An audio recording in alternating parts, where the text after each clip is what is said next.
IBPS পিও 2026 চলছে, যার জোর গতিতে ফর্ম ফিল আপ। এই আইবিপিএস পিওর যে স্ট্র্যাটেজি, সেই স্ট্র্যাটেজি নিয়ে অলরেডি আমরা অনেক আলোচনা করেছি। আজকের এই ভিডিওতে থাকছে একটা গুরুত্বপূর্ণ বিষয়, যেই নিয়ে প্রচুর কোয়ারিজ, প্রচুর রেসপন্স আমি পেয়েছি, যেটা বলা হয়েছে যে 20 মিনিটেই থাকছে কিন্তু বাজিমাত। এই যে 20 মিনিট, এই 20 মিনিট বলতে কি বোঝানো হচ্ছে?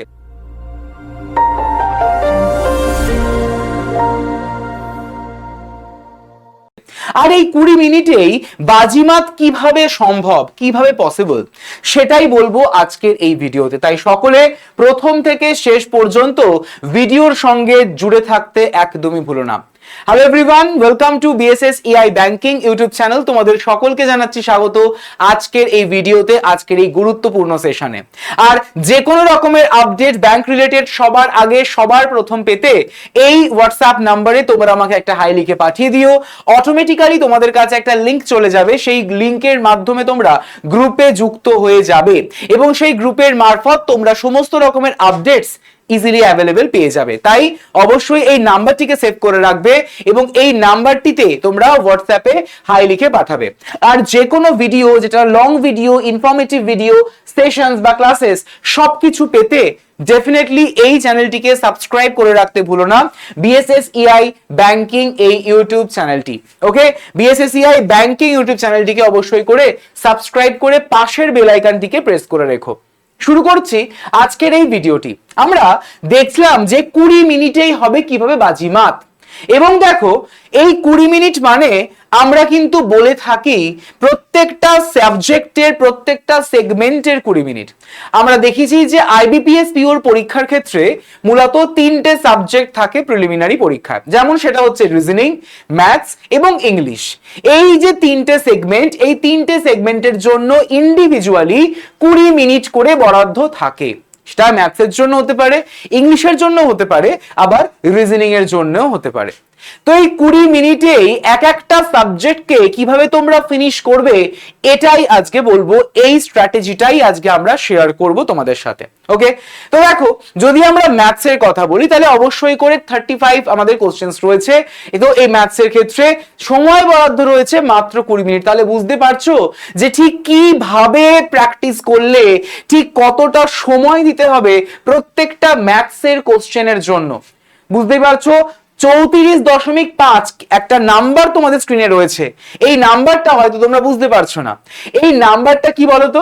এই নাম্বারটা হচ্ছে একটা সেকেন্ড, অর্থাৎ 34.5 সেকেন্ডস। সেকেন্ডসের মধ্যে তোমাদের কিন্তু এক একটা প্রশ্নকে সলভ করতে হবে। আর এই এক একটা প্রশ্নকে সলভ করার জন্য দরকার proper guidance, proper basic clearance, proper conceptual একদমই থাকা। ওকে, তো প্রত্যেকজন ছাত্রছাত্রীর একটা টেন্ডেন্সি থাকে যে কিভাবে হাই স্কোর তুলবো। এই যে হাই স্কোর বা ভালোভাবে একটা দুর্দান্ত স্কোর তোলার জন্য একটা প্রপার কৌশল দরকার, প্রপার স্ট্র্যাটেজি দরকার। কিন্তু মাথায় আমাদের রাখতে হবে এটা আমাদের ব্যাংকিং পরীক্ষা। ব্যাংকিং এর এক্সামিনেশনে অ্যাকিউরেসি খুব ইম্পর্টেন্ট, খুব গুরুত্বপূর্ণ। মানে ধরো তুমি 35টা প্রশ্নের মধ্যে তুমি 35টা কোশ্চেনই করলে, যার মধ্যে 25টা কোশ্চেন ঠিক হলো, 10টা কোশ্চেন ভুল হয়ে গেল। সেটা করলে কিন্তু একদমই হবে না, কারণ আবারও বলছি অ্যাকিউরেসি ম্যান্ডেটরি এই ব্যাংকিং পরীক্ষার ক্ষেত্রে। তাই এমন প্রশ্নগুলো আমাদের অ্যাটেন্ড করতে হবে যে প্রশ্নগুলো একদমই কারেক্ট হয়ে থাকে, একদম পারফেক্ট আনসার হয়ে থাকে। ঠিক আছে, তার জন্য যদি আমার 2 থেকে 3টে প্রশ্ন স্কিপও হয়ে যায়, সেটা যাক, কোনো অসুবিধা নেই। বাট আমার যা প্রশ্ন আমি অ্যাটেন্ড করেছি সেইটা যেন 100% অ্যাকিউরেট হয়ে থাকে, এইটাকেই মাথায় রাখতে হবে। ওকে, এই বিষয়টিকেই কিন্তু আমাদের মাথায় রাখতে হবে। আর তার জন্য দরকার কি? তার জন্য দরকার হচ্ছে একদম স্পিড। ব্যাংকিং পরীক্ষাতে স্পিড সাংঘাতিক ইম্পর্টেন্ট। আর এই স্পিডটা তখনই আসবে যখন তোমরা রেগুলার বেসিসে মক টেস্ট প্র্যাকটিস করবে। ওকে, রেগুলার বেসিসে মক টেস্টকে কিন্তু প্র্যাকটিস আমাদের করতে হবে।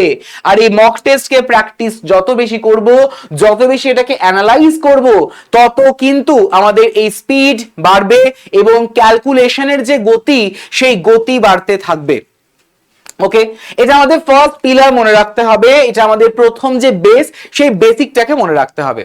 আর এই ক্যালকুলেশন স্পিড এটাকে করার জন্য আমাদের বিভিন্ন শর্টকাট ট্রিক্স, বিভিন্ন টেকনিক্যালিটিস এগুলোকে কিন্তু জানতে হবে। আর সেই রকম জানার জন্য বুঝতেই পারছো তোমাদের আমি পুরো একটা ম্যাথস কষে দিয়েছি। তোমাদের সিম্পলিফিকেশনে বা যে কোনো অ্যারিথমেটিকের পোর্শন মানে প্রশ্নতে এই রকমের ক্যালকুলেশন তোমাদের করতেই হয় মাঝে মাঝে, ঠিক আছে? যেমন 243 × 11, এটা যদি আমরা সেই ট্র্যাডিশনাল মেথডে করি তাহলে সেটা কিন্তু খুব সমস্যা। কেন? প্রচুর টাইম চলে যায়। আর সেই ট্র্যাডিশনাল থেকে যাতে আমরা একটা কুইক টাইমের মধ্যে, একদমই শর্ট আমাদের স্প্যান অফ টাইমের মধ্যে যাতে করা যায়, সেই জন্য এরকম কিছু ট্রিক্স আমাদের কিন্তু শিখতে হয়, এরকমই ট্রিক্স আমাদের জানতে হয়। তাই এই ট্রিক্স গুলোকে ফলো করতে হবে সবাইকে।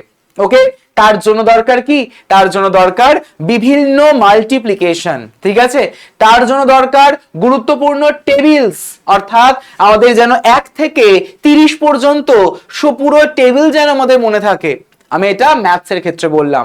ঠিক একই রকম ভাবে যদি আমরা ইংলিশের ক্ষেত্রে বলি, প্রত্যেকটা গ্রামারের রুলস যেন আমাদের একদম নখদর্পণে থাকে। যদি আমরা রিজনিং এর ক্ষেত্রে বলি, পাজল, সিটিং অ্যারেঞ্জমেন্টস, এই সমস্ত টপিকস গুলো যেন আমার হাতের মুঠোয় থাকে পরীক্ষা দিতে যাওয়ার আগে। আমরা পাজল সলভ করব এবং সেই পাজল থেকে আমরা জানি যে পাজল সিটিং অ্যারেঞ্জমেন্ট থেকে প্রায় 4 থেকে 5টি করে প্রশ্ন জিজ্ঞাসা করা হয়ে থাকে। আর এই 4 থেকে 5টা প্রশ্ন আমার যেন 1 থেকে 2 মিনিটের মধ্যে পুরো নামে, কারণ পাজলটা সলভ করতেই হচ্ছে আমার 1 মিনিটের কম যদি সময় লাগে তাহলে সেটা খুব ভালো। মোটামুটি ধরো 40 থেকে 50 সেকেন্ডের মধ্যে যদি পাজল বা সিটিং অ্যারেঞ্জমেন্টের যে প্রবলেম সেটা যদি সলভ হয়ে যায়, তাহলে বাকি কোশ্চেন্স গুলো তো পুরোটাই আমাদের সলিউশনের উপর বেস করে, তো সেটা করতে কতক্ষণ? হার্ডলি 1 থেকে 1.5 মিনিট, ম্যাক্সিমাম 2 মিনিট, রাইট? তাহলে একটা পাজল যদি তো আমরা 2 মিনিটের মধ্যে সলভ করি, তাহলে আমাদের তো একদমই পুরো সেকশনটাই কভার আপ করতে পারবো। এই বিষয়গুলোকেই মাথায় রাখতে হবে, ঠিক আছে? সেকেন্ড পিলার বা সেকেন্ড আমাদের যে বলা হচ্ছে বেস, সেটা হচ্ছে strong foundation. Definitely strong foundation. তোমার যদি বেসিকটাই না ক্লিয়ার থাকে, তোমার যদি কনসেপ্টটাই না ক্লিয়ার থাকে, তুমি পারবে কি করে? কোনো ম্যাথসের তোমার টাইপের ধারণা নেই, তা তুমি সেই ম্যাথসটা বা সেই টাইপের ম্যাথসটাকে সলভ করবে কি করে? সম্ভব নয়। তার জন্য দরকার আমাদের কনসেপশন ক্লিয়ার রাখা, নিজের ফাউন্ডেশনকে স্ট্রং করা, রাইট? এই ফাউন্ডেশনকে স্ট্রং করতে হবে, সেটা ম্যাথস হোক কিংবা রিজনিং হোক কিংবা আমাদের ইংলিশ হোক কিংবা ব্যাংকিং অ্যাওয়ারনেস বা জেনারেল অ্যাওয়ারনেস হোক না কেন, প্রত্যেকটা ক্ষেত্রেই নিজের ফাউন্ডেশনকে আমাদের স্ট্রং রাখা অত্যন্ত জরুরি। আর এই যে 20 মিনিট যেটা প্রত্যেকটা সেগমেন্টেই রয়েছে ইন্ডিভিজুয়ালি, এই 20 মিনিট যে সময়, এই 20 মিনিটের সময় আমাদের কিন্তু বাজিমাত করতে হবে, ঠিক আছে? 20 মিনিট সময়ের মধ্যেই আমাদের বাজিমাত করে ফেলতে হবে।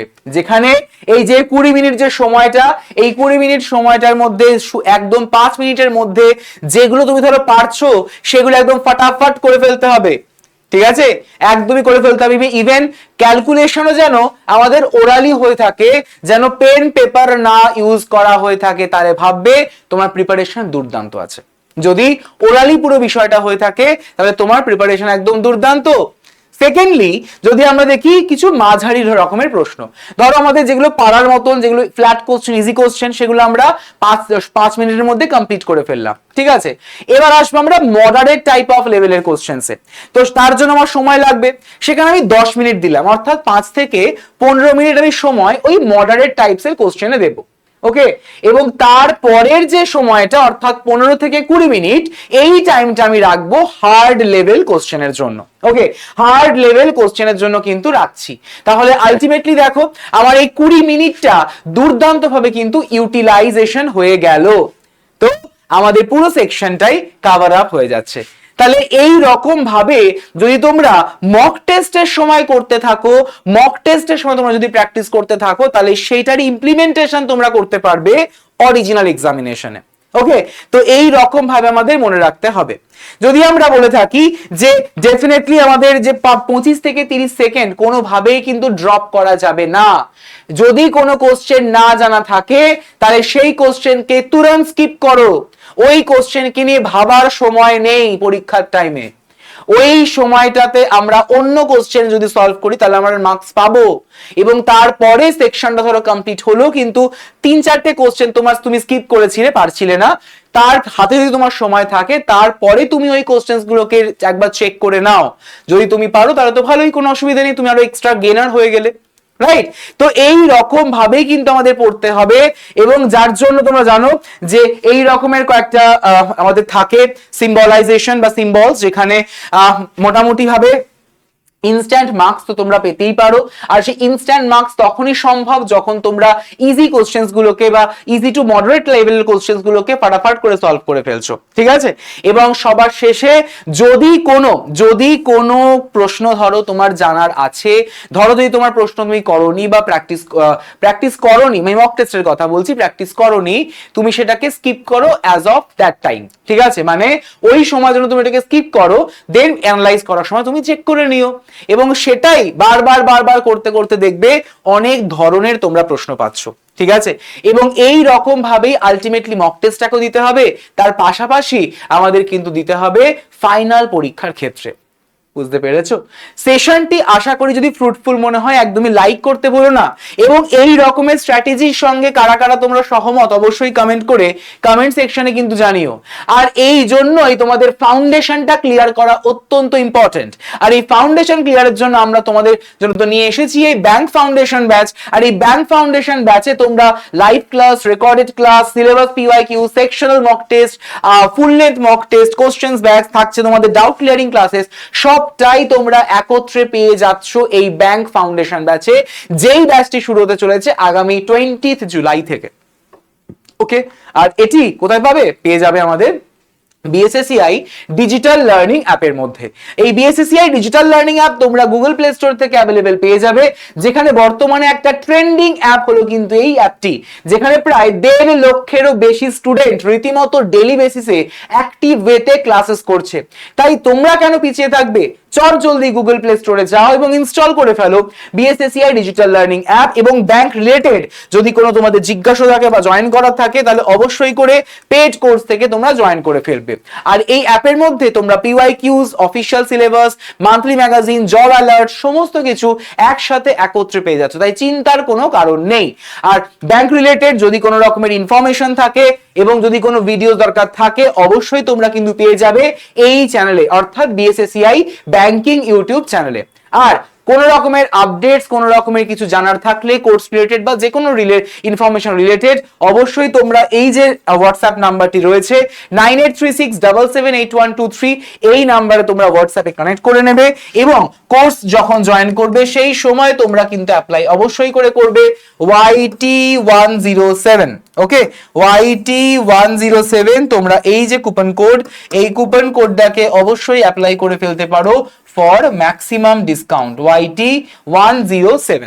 ওকে, সেশনটি ফ্রুটফুল মনে হলে অবশ্যই করে লাইক করে দিও, শেয়ার করে দিও বন্ধুদের মধ্যে, এবং যারা তোমরা নতুন চ্যানেলে যুক্ত হয়েছো চ্যানেলটিকে সাবস্ক্রাইব করে পাশের বেল আইকনটিকে প্রেস করে রাখতে ভুলো না। তাহলে তোমাদের সঙ্গে দেখা হচ্ছে আবারও পরবর্তী ভিডিওতে। সকলে ভালো থেকো। Thank you everyone.